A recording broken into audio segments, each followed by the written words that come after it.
All right, looks like we have corrected things. I don't know how many of you will find your way to this new link in our live stream. It is in your inbox.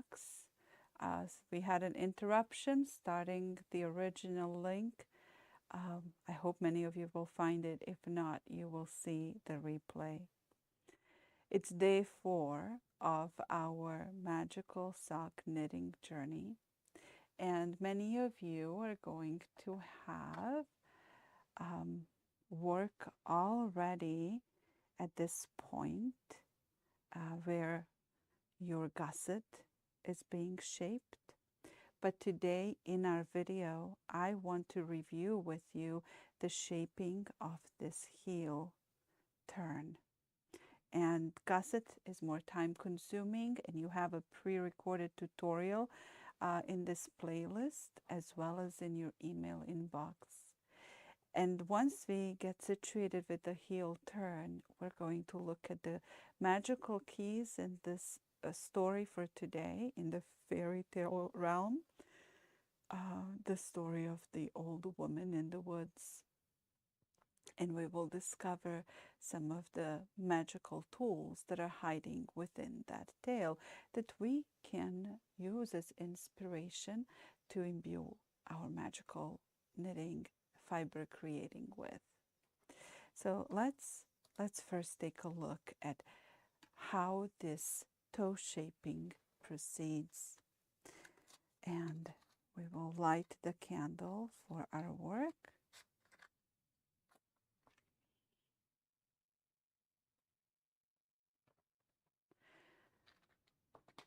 So thank you for your understanding with the interruption at the original link. I do hope that many will find their way.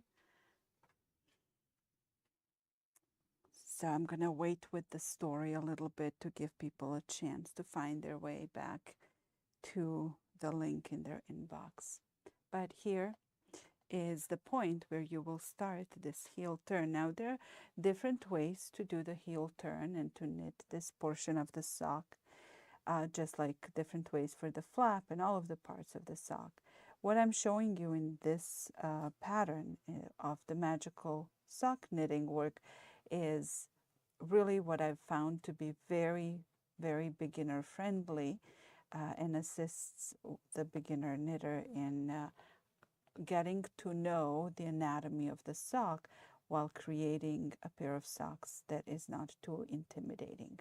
So we're going to work to shape that heel turn by working a form of short rows that are immediately resolved.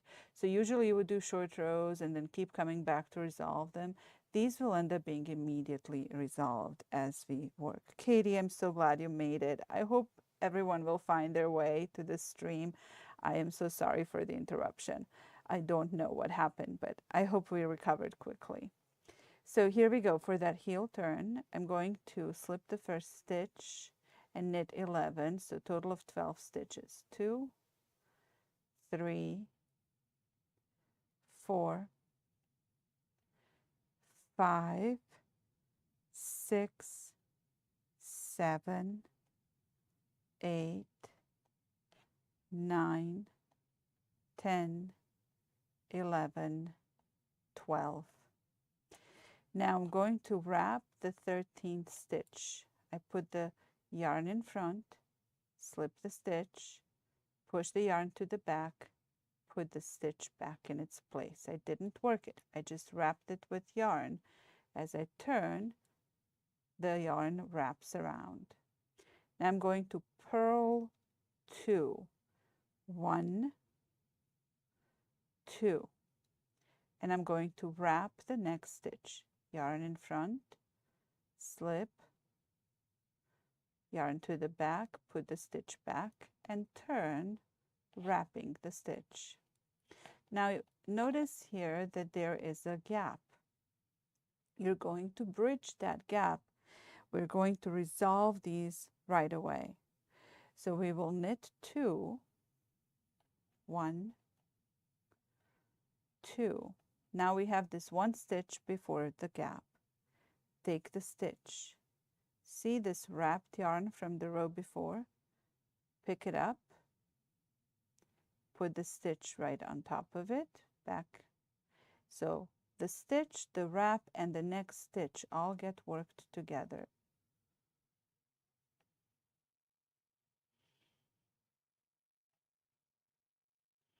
And if your yarn splits like this yarn a little bit, just go back a few times. And now you want to wrap this stitch. Yarn in front, slip the stitch, put it back, and turn. Now you see, now you're going to purl 1, 2, 3 stitches because the fourth one is before the gap and we need to bridge the gap. So purl 1, 2, 3. And make sure your tension is good. Don't let these things get loose. You can always do some fixing with a sewing needle, but we want to avoid that as much as possible. So take this purl stitch, find this wrap yarn from the row below before, pick it up, put the stitch back. Now you're going to purl the stitch, the wrap, and the next stitch together.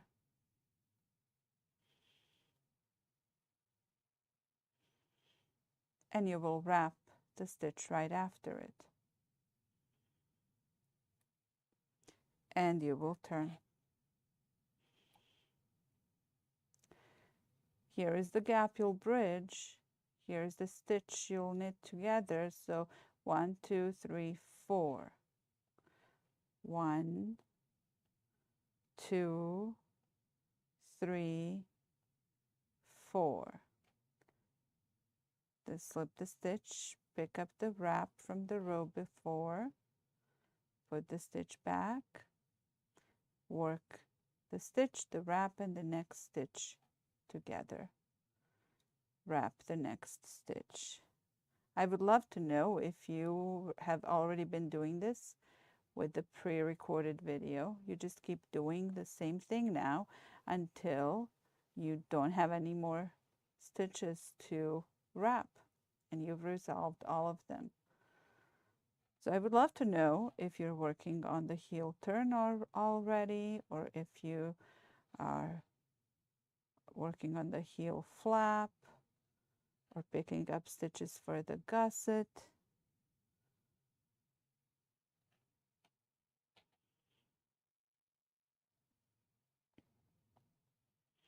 So you can see here how it's starting to shape already. And if we keep tension nice, we're going to have this nice little line helping us see the shape. So I'm going to keep working with you on this heel turn. Ask questions in the chat box if you found that you had questions. I do want to help answer.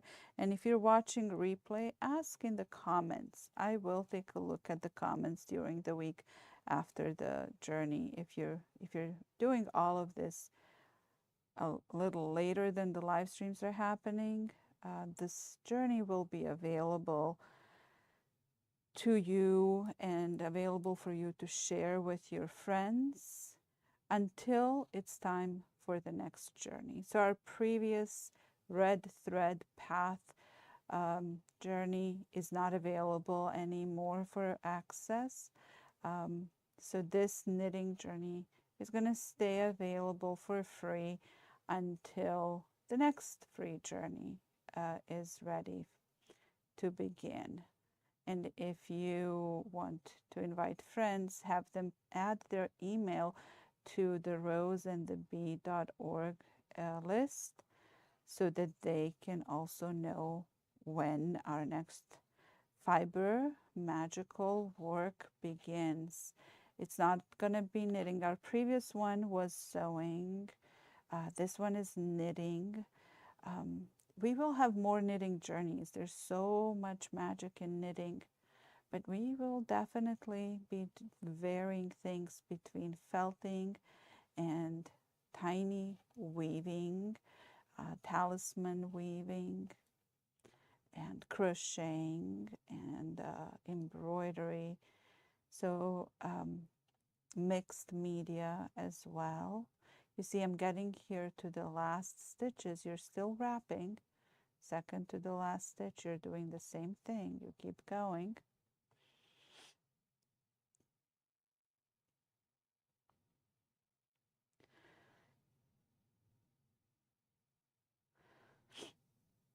So the story of the old woman in the woods, I don't know if you had a chance to read it, but even if you will read it later, I think these symbols and keys to the magic in the story will be interesting to hear.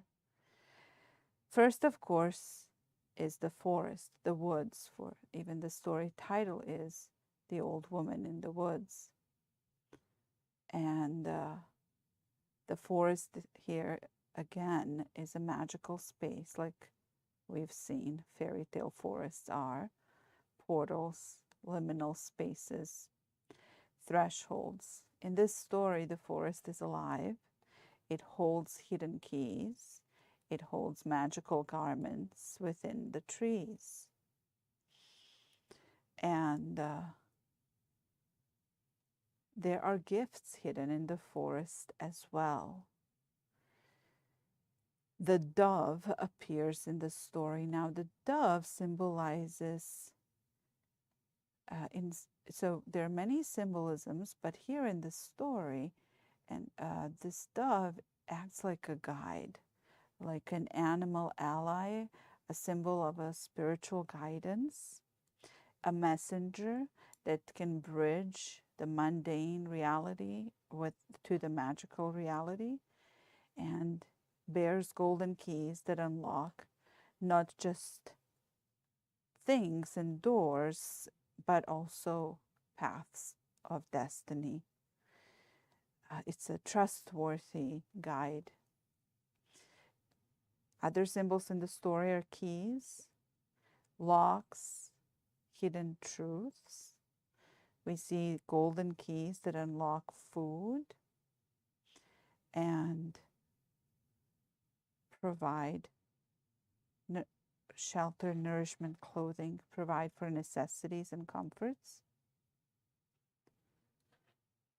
Okay, I'm going to pause the story symbols to show you here. If all goes right, you're going to have 1, 2, 3, 4, 5, 6, 7, 8, 9, 10, 11, 12 stitches. Now, sometimes you end up with 13 stitches. And in the pre-recorded video that you have in your inbox, I'm showing you what to do if you end up with 13 stitches. You will adjust and just move this stitch to belong to the gusset. It can happen if you forget to wrap when you're turning, or if you knit one stitch too many. These are your first beginner socks, so do not be too hard on yourself. If you end with 12 stitches, you did it right. If you end with 13 stitches, you did okay. You can still make it work. If you are someone who cannot handle getting 13 stitches, then you will need to get back all the way to the end of the flap and undo this whole thing. But in the pre-recorded video, you will see how I worked with 13 stitches to make it smoothly transition into the gusset, so that you do not have to undo things on this first sock you're knitting and feel discouraged by the challenge. So your choice, but I wanted you to see both options. Now, once you have these stitches, you're going to start walking down the bridge that you built with these purl stitches. You want to come across the abyss between the heel and this corner of the gusset.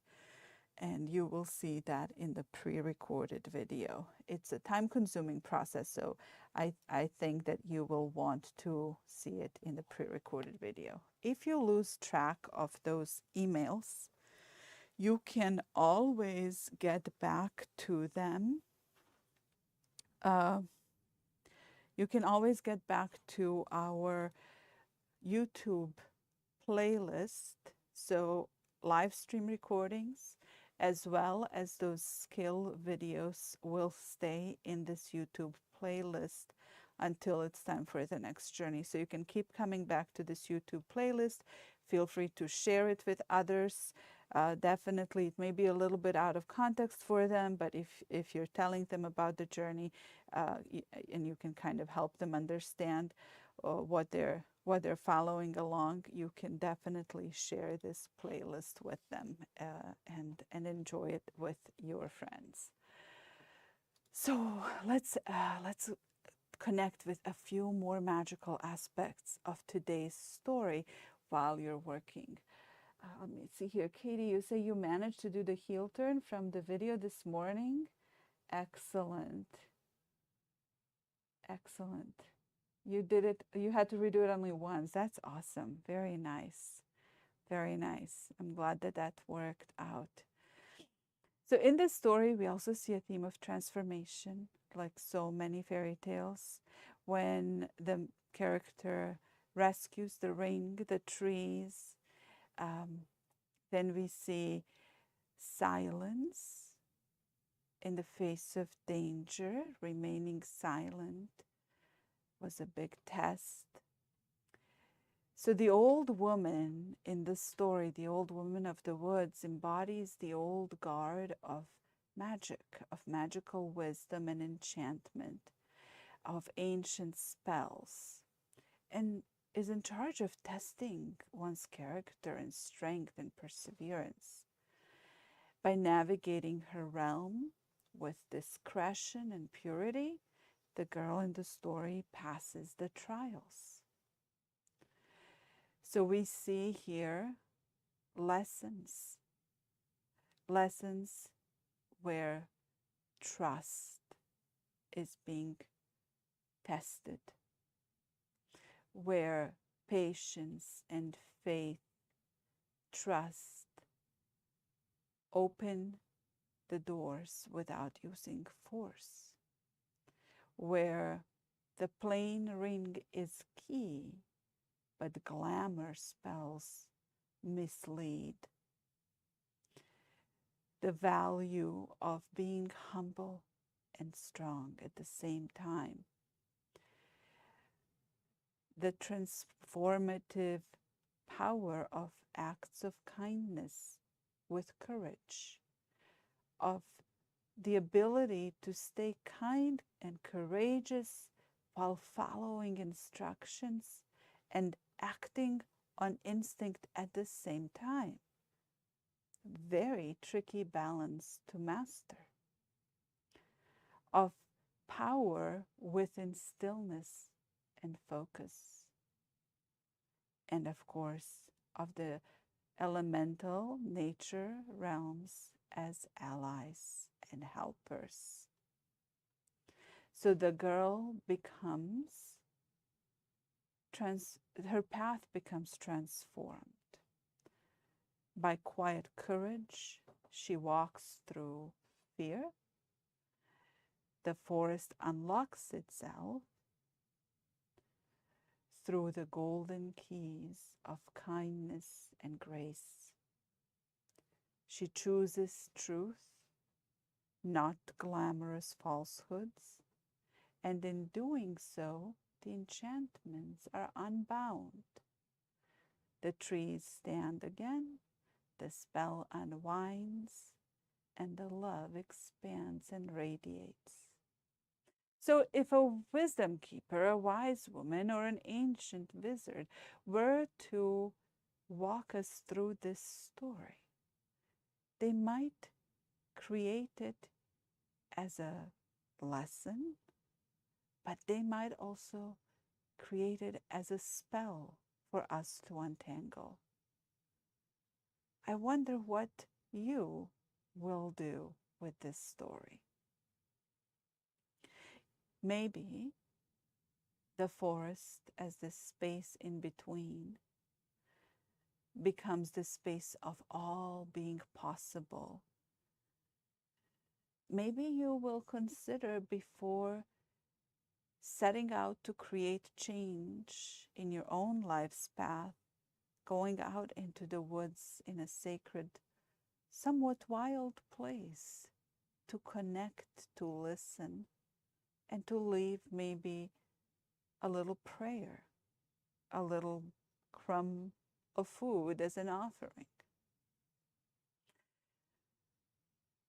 Maybe we can listen there and watch and see what the animal realm is communicating to us, which animals feel drawn to show themselves to us, to ask us to hear and follow, so that they show us where the golden keys of our own hidden truths might be lying.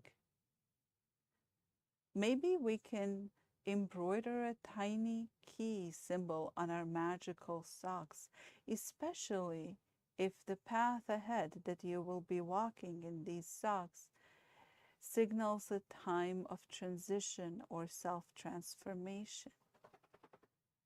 Dabbing a few drops of rosemary oil on that little tiny embroidered key, or maybe even you will sew a little charm that's like a key shape, could help you connect with a sense of being grounded, focused, and calm before those meetings, decisions, and journeys that will be required of you if you are setting out to transform yourself in some way or your life's path in some way. Maybe there is a test you're facing. Maybe your silence will be tested. Maybe your ability to hold knowledge until it's the right time to share it and use it will be tested. I wonder if you read the story and you feel you're open to sharing some things that stood out to you, please add in the comments or in the chat if you're here live. It'd be great to read them and to see what you're coming up with. Or maybe a wise woman would take you into the woods if you were in these woods. And maybe this old woman would take you through a spell that she would challenge you to untangle on your own. What would that be like? Can you imagine? Stepping beyond that which is familiar into the green mystery of the woods, letting the inner knowing of your heart and the animal and plant allies to guide you one step of the way through the fairy tale, bringing you the keys that you need along the way, helping you unlock the nourishment, the necessities, and the comforts and the blessings for yourself. All the while, testing your ability to stay courageous and kind, to follow the strict rules of the fairy tale realm while also acting on the urges of your heart, choosing what is true, not what glamorous appearances might dazzle you to choose. And then receiving the gift of the spell being broken, the enchantment disappears, melts away, and the marvelous sight in front of you unfolds of the next transformed portion of the path. I wonder what comes up for you as you imagine yourself stepping into these woods to meet the old woman there. And whatever is coming up for you might give you inspiration on how to mark your magical pair of socks with a little charm or an embroidered symbol. Tomorrow, I think I want to show you one of the ways in which we can sew on a little symbol in different places of the sock so that it appears as part of your knitting. I think we will do a little heart um, for a heart-centered journey in your socks, but you can definitely use the same approach to create your own symbol. So tomorrow we will do that in the live video. In your pre-recorded video with the tutorial for the knitting skills tomorrow, you will have the instructions on shaping and closing the toe box. And I knitted these blue ones to get down to a total of 12 stitches before casting off to show you how pointy that would be. The magical Forest Gate socks are cast off at 10 stitches for a less pointy toe box, which I prefer. But I wanted to show you if you wanted to go past for more rounds, it would get very pointy. And maybe you want that, but tomorrow you will have the email in your inbox with instructions on how to do that and how to finish weaving in the ends. And in the evening, we will bring a special symbol to our socks with the sewing needle and some thread. So think about a contrasting color, or maybe not contrasting. If you want your symbol to blend in with your knitting, you don't have to have a contrasting color, so that we can bring that magical symbol to our socks and have them ready to be consecrated and their magic activated. In your email tomorrow, you're also going to have the link to all 7 pages from my magical knitting journal where for these Forest Gate socks, and the complete pattern will be yours as a reward for completing the whole 5-day